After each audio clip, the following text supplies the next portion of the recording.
What's up, everybody? It is Kiara Michelle, and this is episode three of Introvertly with Kiara Michelle, or Introverted with Kiara Michelle. I am both. And so I'm going to talk about today how you can have an introverted life, but still live a good life where you're not always in your room. That's what we're going to talk about today. And I'm going to share with you this book right here, The College Strategy by Linnita Hosten. This book has done wonders for me in my college career because, yes, I'm an introvert. Yes, I'm scared to talk to people. And yes, I still don't want to be in my room all the time. I don't want to be in my room all the time. But this book, I will show it to you again. The College Strategy by Linnita Hosten saved my college life, aspect, career. So just to give you a little background, my freshman year here at Bowie State, I was in my room 99.9% of the time.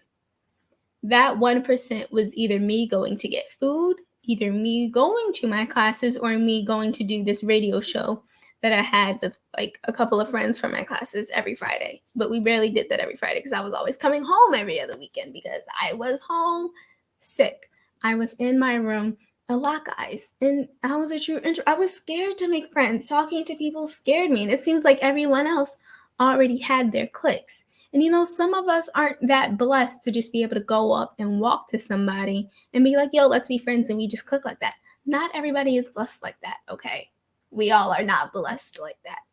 Shout out to you guys that have that in your life. You guys are really lucky. You are. So now I'm here.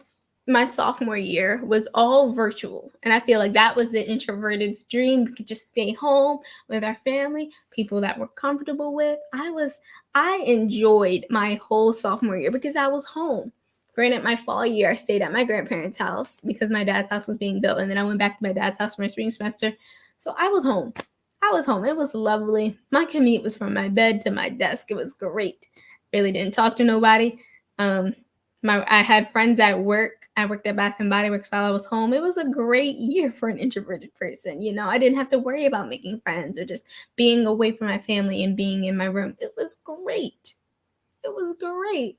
But you wouldn't think that I'm an introverted person because I grew up living in a house of 12 people who are very energetic outsider and knows how to make friends. So I didn't find out how introverted I was until I came to college. I was scared to make friends. I was scared to talk to people. Talking in class, answering a question when a professor called on me made me throw up inside. Ugh. But one thing I have learned this year, I'm in my junior year now, and it's like they're like, are you even an introvert? Like, are you? And I'm like, no, I am. I really am, because walking to class by myself freaks me out. Walking anywhere by myself freaks me out. When my friend wants to meet me somewhere, I try to make sure that she gets there first so I can walk up to her and we can be good. And I don't have to stand there looking awkward. Standing up there looking awkward gives me an anxiety. Sometimes I feel like I'm a walking anxiety attack. That's how I feel sometimes. But I'm here to tell you that you can live an extroverted life being an introvert. And all it takes is really just one friend. You don't need 5,000 friends. You don't need them. You just need one friend. And let me tell you how I found my one friend. I was on my way to my favorite class right now this semester, which is Pilates. Pilates is my favorite class, and I was unsure of which door to go through. And all I know is I heard this. I was like, "Are you going to Pilates too?" And then they were like, "Hey, Karen." I'm like, "Do I know you?" Mind you, we had masks on. I'm like, "Do I know you?" Then she pulled her mask down, and it was my friend Maddie. I was like, "Oh, Maddie, yes!" So that was so exciting. And so what I've been doing is I literally told her, this is what you guys need to do. You want friends? You find that one friend wants to spend time with you. Be like, look, I need friends, okay? Okay? You need to be like, look, I need friends. We're going to hang out. We're going to do everything together. And I told her that. And we've been doing almost everything together. Every event that is held on campus, we go together. We go to dinner together, lunch together sometimes. We go grocery shopping together sometimes. I found a friend, guys. I've been attached to the hip, and now she thinks of me as her little sisters. So yeah, I'm an introvert with one friend, but it's okay because now I'm really not in my room all the time. And I don't think you guys should be in your room all the time either, because that's depressing. And who wants to do that? Nobody. So yes, please just get out there, find your one friend and stick to them. Because here's tip number 2. When you find that one friend, then you start to mingle with like the other friends that they have. I have found so many other friends through her. It is great. And they're like, oh yeah, I'll hang out with you too. And so then I hang out with them and now they know my name and they say, hey, what's up to me when they see me, and it's great. But you can be an introvert and still have an extroverted life in your career college aspect. While you're here, you need to be focused on, I think I said this last week too, your craft, honing your craft and your skills of why you're in college. And that is where this lovely, lovely book came in handy for me. These are sticky notes because I actually got the chance to interview Linnita Hosten, which you can check in the Join the Club on Facebook. That's where that interview is. In the Join the group on Facebook. I just hit myself in the eye, guys. This book, The College Strategy, How Ambitious Students Create Workplace Value While on Campus. One of my favorite tips from this book was just taking the leap to get connected. It was, why is there a sticky note upside down?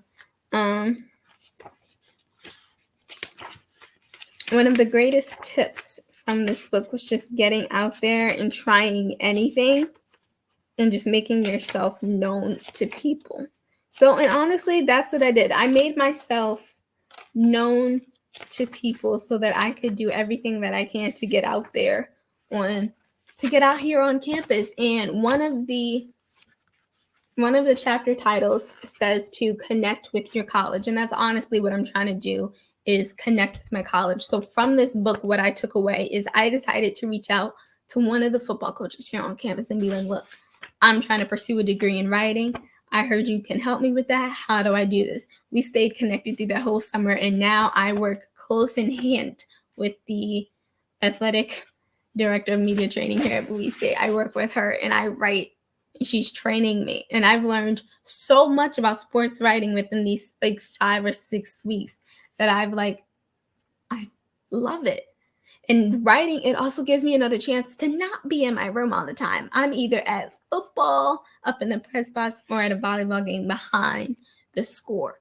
Like, I've learned so much, and I'm like, and it's another chance. It's another chance to get out and make friends being out here. I'm connecting with my college campus. So guys, it is great for you to find a mentor or find somebody that can guide you and help you get out of your shell, get out of your box so that you're not in your room all the time.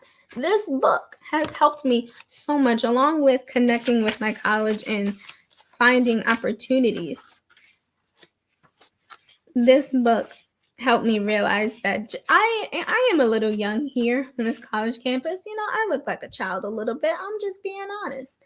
But this book lets you know that it doesn't matter how old you are. She was young with everything that she did, and she became successful. And this book, Linnita Hosten, I adore you, and I stand for everything that you do, because that book really helped me to cuckoo out of my butterfly shell. Okay, let's recap. Tip number 1 for you introverts out there: find one friend. You don't need 5,000 friends like everybody else have. You don't need them to be happy. You can find one friend and still live your best life. Okay. I have one friend, and I'm so okay with it, because it's peaceful to be by myself sometimes. But I have one friend who gets me out of my room a lot. She hates when I'm in here too much. She gets me out of here a lot. So find your one friend. Through that one friend, find other friends. It's okay. It is okay. It's okay. You don't need 5 million friends. Find your one friend, and through that, do everything. And you won't always feel so bad about like not having friends, because you did find one. Find your one friend. It'll be okay. Also, for my introverts, we have to learn that our time will come. Maybe it's not your time to have friends because you have so many other things going on, and that's okay. And that's okay. Find your one friend, mingle through them. Find a mentor or a book, something to guide you through life, to get you what you need to do. It'll be worth it. This book, College Strategy. I suggest all of you to go get it. If you're feeling stuck on how to go through, even for freshmen, if you feel stuck and not really sure how to get yourself out there on campus, I promise you this book. I promise you that this book can help you, because through mentors, you can also find friends and people, to share experiences with. My writing coach is connected to Linnita Hosten, and it's amazing. The whole experience is amazing. So for my introverts out there, I hope this was helpful. You are not alone, because I'm still growing. No, this was a little shorter than normal, but you are not alone. Find your one friend and click to them. Get out of it. Find your book. Find your mentor on how to navigate through life. And I promise you that you will be okay. I promise you. This was great, guys. Until next time, it's been real. Deuces.